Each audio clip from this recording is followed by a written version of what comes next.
사과가 참 맛있어 보이죠. 그러니까 목사님한테 참 가정인데 왜 사과가 있냐고 화면을 바꾸라는 말을 들었는데요. 왜 이렇게 사과가 마음에 들어요. 그래서 그냥 안 바꿨더니 참 그냥 넘어가시더라고요.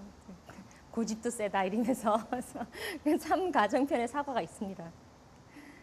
종교가 제공한 5가지 이점에 대해서 지난번 했는데요. 자존감 향상, 건강한 생활 양식, 내 외적 갈등의 해결, 긍정적인 대처 방법을 제공한다, 삶의 의미와 목적을 제공한다 라고 했는데요. 저하고 이제 4번째 만나셨어요. 좀 어떠신 것 같아요? 이렇게 생기시나요? 그냥 답이 금방 안 나오시네. 하나님은 우리의 부모이시기 때문에 참 사랑으로 참된 생명을 주신 분이고요. 참된 혈통을 이어나가는 그런 분이시다. 그리고 그런 하나님과 같이 하나님이 주시는 사랑을 참 사랑이라 하고, 그런 참 사랑은 부모와 같은 사랑이다. 주고 잊어버리고 또 주는 사랑, 나보다 낫기를 바라는 사랑, 그리고 4대 심정권 안에 있는 사랑, 이런 게 참 사랑이라는 것을 했습니다. 그러면 참 가정이 뭐냐 할 거예요. 참 가정이 뭐냐. 가정하면 어떤 이미지가 떠오르세요? 이준 씨 어떠세요? 가정하면 딱 떠오르는 거. 행복하다. 행복. 부모와 자녀가 있어요. 부모, 자녀. 예. 그러네요. 가정에 대한 이미지는 이렇게 여러 가지 긍정적인 좋은 이미지가 있죠. 그런데요, 결혼은 필수인가 선택인가라는 문제가 자꾸 제기되고 있어요. 가정하면 행복하고 자녀도 있고 좋아야 되는데, 이 결혼은 필수인가 선택인가라는 문제가 왜 자꾸 대두되고 있을까요? 며칠 전 신문에도 이거 나왔거든요. 결혼을 왜 해야 하는가라는 부분 나왔습니다. 반드시 해야 한다. 우리는 반드시 해야 한다예요. 지금 통일교회 들어오셨죠? 들으셨으면요, 반드시 해야 됩니다. 결혼 안 하면 안 돼요. 통일교회에서는 결혼 안 하면 하느라고 두려워하는 거예요. 사랑의 완성을 못 합니다. 꼭 해야 되는 거거든요. 그런데 반드시 해야 한다는 25.7%고, 하는 것이 좋다, 해도 좋고 안 해도 좋다가 있는데 우리는 절대 아닙니다. 해야 합니다. 결혼이라고 하는 것은 어쨌든 제2의 인생의 시작이에요. 그래서 반드시 해야 되는 게 결혼인데요. 그런데 지금 미혼율이 너무 많죠. 결혼은 필수가 아니라 선택이다 라는 말도 너무 많아지고 있고요. 결혼 연령이 늦춰지고 독신을 선호한 이유도 여러 가지 있습니다. 뭐 여기에 대해서는 다 아시는 것들이기 때문에 그냥 넘어갈게요. 자, 그리고 또 가족 종류도 이렇게 많아. 뭐 핵가족이야 워낙 지금 거의 다 핵가족이죠. 딩크 가족도 의외로 많죠. 내 주위에 보면 자녀 안 낳는 가족 정말 많이 봤어요. 부부만 행복하게 살겠다는 가정 많이 있고요. 수정 핵가족도 의외로 많더라고요. 한 집에 살지만 너랑 나랑 정이 없어. 너는 너의 사생활을, 나는 나의 사생활을. 그러니까 이혼은 안 하고 한 집에 살지만 각자 자기 사생활이 있는 거예요. 동거가족, 이것도 정말 많이 봤습니다. 직장에 있을 때 우리 한 층에 강사가 80명이었거든요. 그 80여 명의 강사 중에 정말 많은 사람이 있었어요. 현재 동거 중인 사람, 현재 딩크 가족인 사람, 이런 사람들 정말 많았거든요. 그리고 계약 가족, 한부모 가족 많습니다. 그런데 한국 드라마를 본 가정의 모습이에요. 근데 이 드라마가 조금 지났죠. 이게 작년에 만든 거라 그래요. 이 아내의 유혹이란 드라마에 보면 별게 다 나와. 강간, 혼전 임신, 외도, 살인 미수, 이혼 다 나오거든요. 근데 시청률 40%가 넘었어요. 이거 아내의 유혹 방송할 시간에 시장에 가면 거리에 사람이 없어. 다 방송 보러 들어가느라고. 그리고 아내가 결혼했다. 이거는 영화인데요. 책이 영화로 됐거든요. 이 책은 제2회 세계일보에서 주관하는 세계일보 문학상을 받은 책이에요. 이 여자가 한 남자를 사랑하게 됐는데 또 다른 남자를 사랑하게 된 거예요. 그러니까 두 남자를 동시에 사랑해서 두 개의 가정을 가지는 거죠. 거기에 대한 얘기예요. 그래서 이 2개의 가정을 가지게 됨으로써 과연 한 사람이 평생 한 사람만을 사랑하는 게 가능한 것인가에 대한 문제가 제기되고 있어요. 지금 간통죄가 없어지는 거 아시죠? 없어진다 논란이 있는 거 아시죠? 간통죄라고 하는 거에 간통죄 폐지를 주장하는 이유가 어떻게 평생 한 사람만 보고 사느냐. 인간의 본성이 그렇게 돼 있지 않다. 그럼 본성을 억누르는 거다. 그러니까 간통죄는 없어져야 한다. 이런 주장을 하는 건데요. 그래서 혼인 빙자 간음죄는 없어졌지만 간통죄는 아직은 안 없어졌어요. 우리나라가. 그래서 이런 모든 것들의 결과를 봤을 때 결국은 가정의 정체성이 굉장히 혼란이 오고 있다는 걸 알게 되는 거죠. 결혼을 합니다. 네, 이렇게 남녀가 아름다운 남녀 결혼을 해요. 대가족을 형성하죠. 내가 있어요. 이렇게 가운데 있는 게 나예요. 잘생겼죠. 하나님 앞에 누구나 다 잘생겼는데 아주 그 잘생긴 아들로 성장을 했어요. 근데 지나면서 친구들이 많이 있었는데 친구들이 졸업하면서 다 가네요. 없어지네요. 그리고 친구들이 전부 결혼을 해서 각자 자기 가정으로 가버려. 어느 날 전화해서 야, 술 먹자 이랬더니 오늘 와이프 생일이야. 장모님 댁에 가봐야 돼. 이러고 가버려. 그리고 할아버지도 이제 나이 들어서 가시고요. 할머니도 가시네요. 나를 사랑하던 아버지도 이제 가시죠. 어머니도 가셨어. 난 이렇게 되는 거예요. 이게 있잖아요. 내가 어렸을 때, 젊었을 때는 이런 거 생각 안 해봤어요. 친구들 많은데 뭐.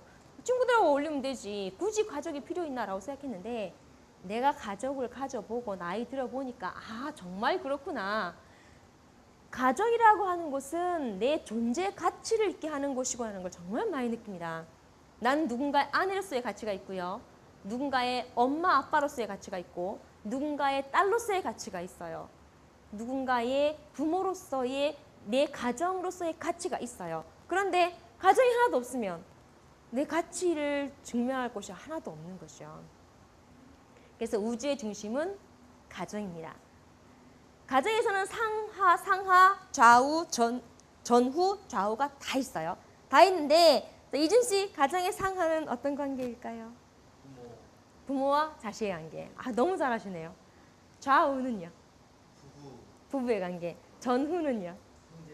야, 너무 잘하시는데. 미리 교육받고 오신 거 아니에요? 네, 들었던 기억이 납니다. 보통 청년들과 이거 하면은 잘 몰라요. 특히 좌우를 잘 모릅니다. 전후도 잘 모르고요. 상하는 조금 알긴 아는 것 같아요. 이렇게 상하, 좌우, 전후가 다 있어요. 그럼 이게 잘 굴러가기 시작하면, 원만하게 굴러가기 시작하면 이 가정이 올바른 사회가 되고 올바른 국가가 되고 올바른 세계, 올바른 우주가 되겠죠. 중요한 건 이 중심점에 뭐가 있느냐예요. 중심점에 뭐가 있으면 원만한 원을 형성할 수 있게 될까요? 중심점에 돈이 있다면, 중심점에 권력이 있다면 이준 씨 중심점에 뭐가 있어야 되죠? 사랑이 있어야 되겠습니다. 그렇죠. 우리가 오늘 하는 거 사랑 중에서 어떤 사랑? 앞에 뭐가 붙어요? 절대선. 절대선, 참사랑. 아직 절대선까지는 안 했고요. 참사랑이 있으면서 참사랑을 중심 삼고 상하, 좌우, 전후 7수가 확실해지면 짓는 곳이 바로 가정입니다. 가정이라고 하는 것은요.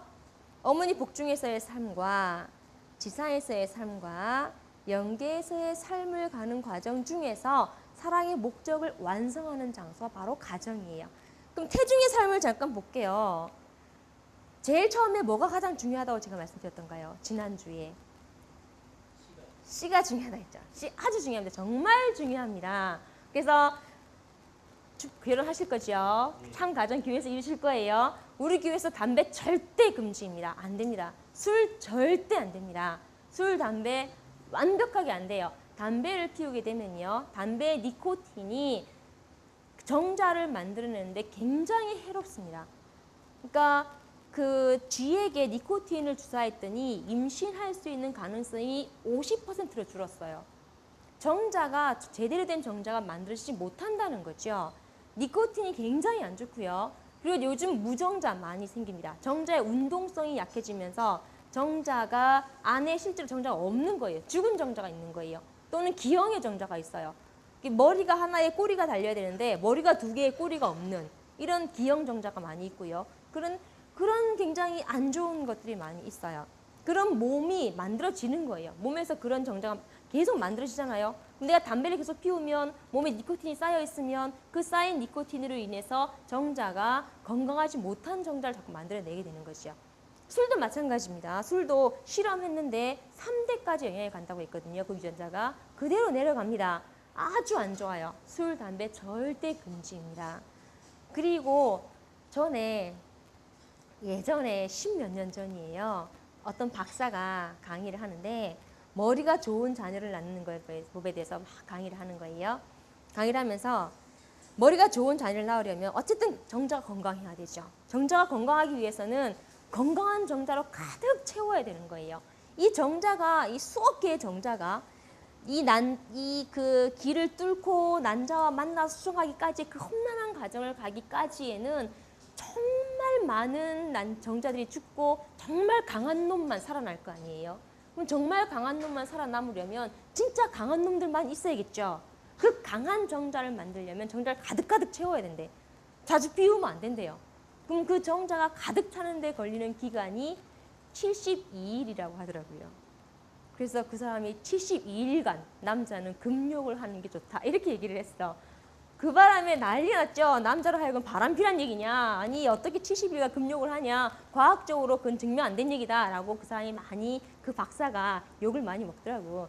그래도 나는 너무 신빙성 있는 거야. 아 그럴 수 있겠구나. 왜냐하면 한 번 배출되는 정자가 며칠 동안 만들어지는 게 아니라 3개월 전에부터 만들어진 정자가 섞여서 일순간에 나가는 거거든요. 그럼 3개월 전부터 만들어진 정자가 섞여서 나간다면 그 전부터 내가 술이나 담배나 다 조심해야 되고 내 몸 상태도 건강하게 만들어 놔야 되고 그래서 결혼하기 전 총각 때부터 내 몸을 조심해야 되는 거잖아요. 여자도 마찬가지죠. 그랬을 때 72일간 한 2달 반이네. 그 참으면은 참 좋겠구나 라는 생각을 했어요. 그런데 뭐 나는 이미 애를 다 낳았는데 저런 얘기 해봤자 뭐하냐고. 아쉽네. 이러면서 우리 아들한테 꼭 시켜봐야 되겠다. 이런 생각을 했거든요.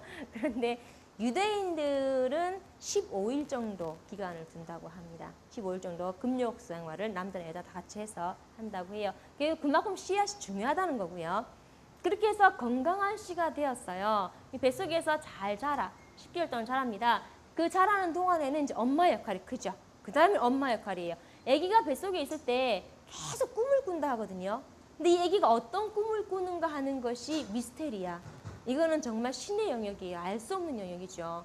그런데 대개 추측으로는 엄마가 꾸는 꿈을 아기가 그대로 꾸지 않을까라는 게 가장 신빙성 있는 추측으로 여겨지고 있습니다. 그럼 어떻게 보면 상당히 무서운 거예요. 엄마가 꾸는 꿈을 그대로 꿔요. 그럼 엄마가 스트레스를 많이 받았어. 그러면 꿈에 그게 반영이 되잖아요. 그럼 아이가 그 스트레스를 그대로 받는다는 거잖아요. 상당히 두려운 일이라고 볼 수 있어요. 좋게 보자면 엄마가 아빠와의 관계가 좋아서 굉장히 즐겁고 기뻐요. 그러면 그날 꿈속에서도 굉장히 기쁘죠. 그게 그대로 아이에게 반영이 되죠. 그럼 아이는 엄마의 꿈을 공유하면서 어떤 걸 배우냐면 세상이라고 하는 것은 맨날 부부싸움만 하는 곳이고 인간관계가 안 좋은 곳이고 툭하면 싸움 나는 곳, 툭하면 나를 괴롭히는 곳 그렇게 힘든 곳이야 라고 배우고 태어나는 거예요. 또 어떤 아이는 인생이라는 것은 남편과 오순도순 행복하게 사는 곳이고 언니가 있어서 참 기쁜 곳이고 주변에 너무너무 이렇게 즐거운 일이 많은 곳이야 이렇게 배우고 태어나는 거죠. 그렇게 배우고 태어난 아기와 어릴 때부터 스트레스를 많이 노출된 상태에서 태어난 아기 그래서 모든 상황에서 어릴 때 과자 가지고 아기에게 과자 좀 줄래 하면 선뜻 주는 아이와 뒤로 싹 숨기는 아이와 그런 아이의 차이점을 봤을 때 그 아이가 태어나서 인생을 100년을 산다고 했을 때 어떻게 타고나느냐에 따라 인생 100년에 있어 자기 사랑을 키워나가기가 얼마나 차이가 많이 나겠습니까? 우리 막내딸이요. 초등학교 6학년이거든요. 6학년인데 작년에 뭘 읽었냐면 그 천상의 증언이라는 책을 읽었어요. 스웨덴볼의 천상의 증언을 제가 항상 꼭 권유를 하거든요. 그 책을 읽고 나서 얘가 며칠 전에 묻는 거야. 엄마, 어떤 애는 타고나기를 굉장히 선하게 타고난 애들이 있잖아. 행동 자체가 선한 애들, 생각이 선한 애들. 그런 애들은 살면서 자기 행동 자체가 선하니까 사랑을 많이 쌓을 거 아니야. 그런데 타고날 때부터 못되게 태어난 애들은 사랑을 그만큼 못 쌓겠지? 그러면은 연계 갈 때 당연히 사랑에 쌓은 게 다르니까 연계 가는 것도 다르겠네? 그렇게 말하는 거예요. 당연히 다르지. 너무 불공평하잖아. 인생은 너무 불공평한 거야. 이런 얘기 하더라고요. 어떤 애들은 처음부터 천품이 좋아. 그래서 100년을 사는 동안에 사랑의 완성을 쉽게 해요. 어떤 사람은 너무 천품이 별로 안 좋아. 그 사랑 완성하는 게 너무 힘들어. 그러면은 그 사람 100년의 인생이 얼마나 힘들겠느냐 하는 거죠. 근데 거기까지 또 그래요. 그렇다 쳐요. 우리가 지금 유신 쉬고 사는 생활이니까 연계를 딱 갔어. 연계 가봤더니 살아있을 때 삶이 이렇게 중요한 걸 알게 됐어요. 그래서 정말 중요하네. 그런데 이미 내가 육신이 없네요. 돌아가서 다시 살 수가 없어요. 어떻게 해요? 이미 끝나버렸죠. 어떻게 할 방법이 없는 거예요. 그때는 내 후손이 잘 살아줘서 나를 같이 연계해서 완성시켜 나갈 걸 기다리는 수밖에 없어요. 그럼 얼마나 힘이 들겠습니까? 그러니까 결국은 언제 잘해야 돼요? 지금 살아가면서 내가 결혼을 해서 부모의 사랑까지 완성을 해서 내 영인체를 완성시켜 놔야 되는 지금이 가장 중요한 거죠. 더 중요한 건 태어나기 전에 10개월 동안 그렇게 사랑이 완성을 할 수 있도록 미리 그 천품을 잘 만들어주는 게 더 중요하고요. 우리는 이미 아기를 낳았으니까 어쩔 수 없어요. 이준 씨는 아직 안 낳았죠? 낳을 거예요. 좋은 씨앗을 만들어서 태교를 너무 아주 잘해서 천품이 좋은 자녀를 낳으면 그 자녀가 또 좋은 사랑의 완성을 하게 되고 그러면 그 조상에게도 이득이 되고 본인에게도 이득이 되고 후손들에게도 이득이 되겠죠. 그런 사회를 만들고자 하는 것이 우리의 참 가정의 목표입니다. 자, 가정이라고 하는 것은 인간이 만들어 놓은 제도가 아니에요. 가정은 하나님께서 설계해 놓으신 거예요. 태초의 창조 원리에 따라 직접 만들어 놓으신 제도거든요. 그래서 가정은 하늘이 부여한 고유한 기능이 있습니다. 첫 번째, 가정은 사랑의 훈련장이에요. 자녀가 태어나게 되면요, 자녀로서의 사랑을 받아요. 형제 자매가 있으면 형제 자매로서의 사랑을 또 받게 되죠. 그리고 부부가 되면서 부부의 사랑을 체험하고 훈련합니다. 부모가 되면서 부모의 사랑을 체험하고 부모의 사랑을 훈련하는 거죠. 그 중에 부모의 사랑이 바로 참사랑의 모델적 삶이고요. 이 참사랑의 모델적 삶을 우리가 살기 위해서 노력을 해 나가는 겁니다. 둘째로 가정은 관계의 훈련장이에요. 상하, 좌우, 전후, 그리고 중심, 이 칠수가 하나가 되면 관계가 굉장히 원만해집니다. 형제관계가 좋은 사람 치고 사회관계, 인간관계 나쁜 사람이 없어요. 부부 사이가 좋은데 밖에 나가서 인간관계 나쁜 사람 별로 없습니다. 가정에서의 사이가 좋은 사람은 밖에서 인간관계 아주 좋아요. 그래서 CEO가 되는 가정에서 가장 결정적 지능이 대인 지능이라고 하는 것을 봤을 때 가정이 얼마나 중요한가 하는 겁니다. 또 가정은 천국 생활의 훈련장이에요. 천국은요, 죽어서 가는 게 아니고 가정에서 훈련해서 나아갑니다. 이런 가정들이 많아지면 이 땅에 천국을 만들 수 있겠죠. 그리고 가정은 심정의 훈련장이에요. 심정이 뭐냐면 여기 4대 심정구원이라고 우리가 말을 하는데요. 부모의 심정, 부부의 심정, 형제 자매의 심정, 자녀의 심정이라고 말하는데 심정이란 상대방의 마음을 느끼는 것을 심정이라고 합니다. 이 부분은 4대 심정권 들어가서 다시 조금 더 할게요. 그래서 4대 심정권, 하나님이 내려오시고 아담과 헤아가 점점점 커나가고 이렇게 성숙해 나가면서 딸로서 아들로서 오빠로서 누이로서 아내와 남편으로서 점점 사랑이 성숙해 나가고 하나님의 사랑이 점점 내려와서 만나는 이 자리, 이 완성되어진 이 자리가 바로 참 가정이 이루어지는 자리입니다. 느낌과 사정과 공감이 일치하는 자리죠. 그래서 가정의 고유한 기능, 사랑의 훈련장이고요, 관계의 훈련장이고, 천국 생활의 훈련장이고, 심정의 훈련장이에요. 그래서 좋아하면 판단이 필요 없다는 말이 있는 것처럼 내가 먼저 좋아하면 그 사람에 대한 판단이 필요 없어지는 겁니다. 3대가 참사랑으로 하나가 된 참 가정을 만드는 게 우리의 목표입니다. 조부모는 과거를 대표하죠. 부모는 현재를 대표하고요. 자녀는 미래를 대표하죠.